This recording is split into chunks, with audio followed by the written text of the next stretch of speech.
അന്നൊരു കോളമുണ്ട്. നീ ഹിന്ദുവാണോ, ക്രിസ്ത്യാനിയാണോ, അതോ മുസ്ലിമാണോ? അന്നത് വലിയ കാര്യമായി എടുത്തില്ല. പക്ഷെ ആ ചോദ്യം നമ്മൾ പോലും അറിയാതെ നമ്മളൊരു മതിലിന്റെ പണി തുടങ്ങുകയായിരുന്നു.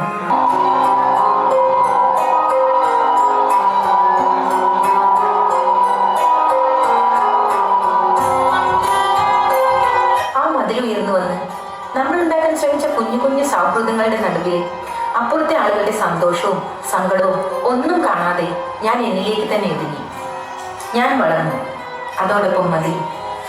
2024 ജൂലൈ മാസം. അന്ന് ഞങ്ങളുടെ നാട്ടിലൊരു മഴ പെയ്തു. മഴയല്ലേ, എല്ലാവർക്കും ഇഷ്ടമല്ലേ? സന്തോഷത്തോടെ ഞാനോടി മുറ്റത്തേക്ക് ഇറങ്ങി.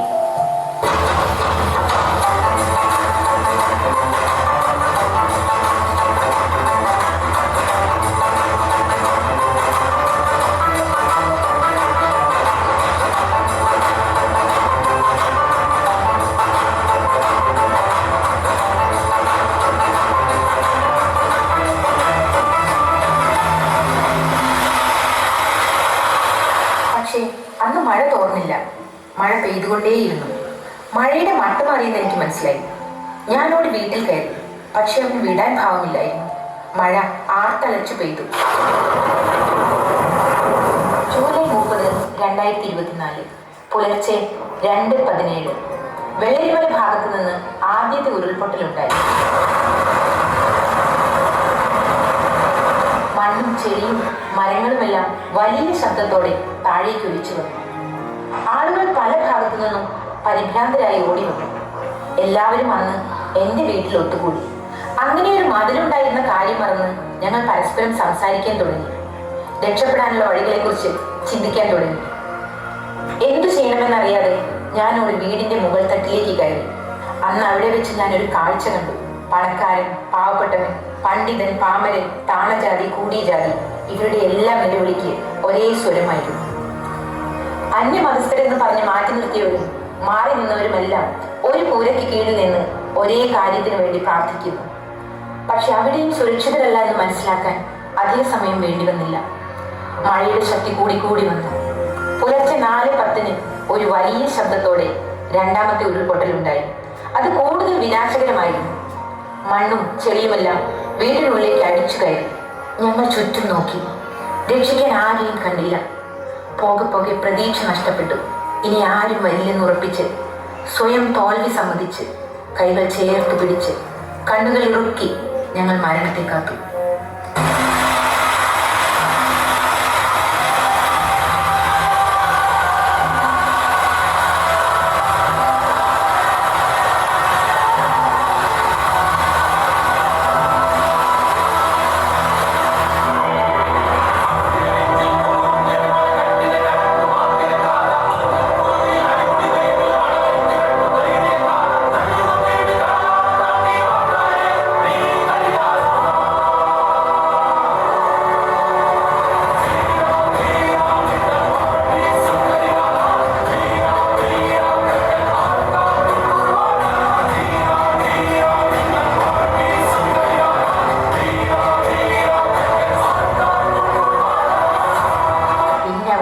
ശബ്ദം ഞങ്ങളാരും ഒരിക്കലും മറക്കില്ല.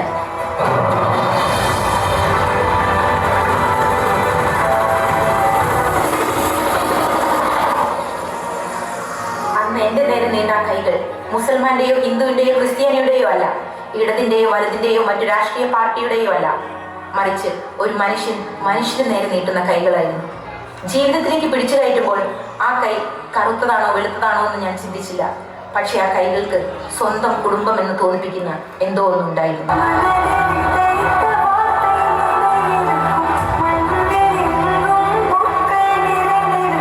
നന്ദി പറയാൻ ഇനിയുമുണ്ട്.